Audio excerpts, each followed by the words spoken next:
Hello, good evening, and welcome to the One News. My name is Dela Syahrah. And I'm Devi and Felisha. We will be accompanying you to 15 minutes forward. Acacia trees approach to the strong winds hitting cars in Samarinda.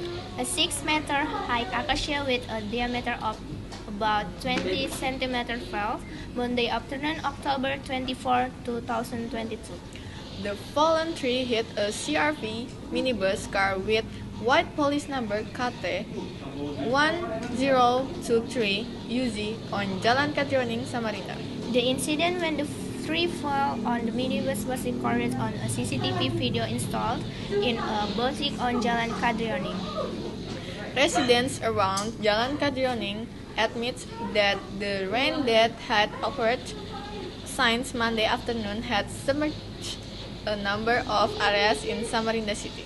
And that's what's the news for this evening. Follow the next update in Great News 1 hour ahead. I'm Devi and Felisha. And I'm Dela Syahrah. Good evening and see you!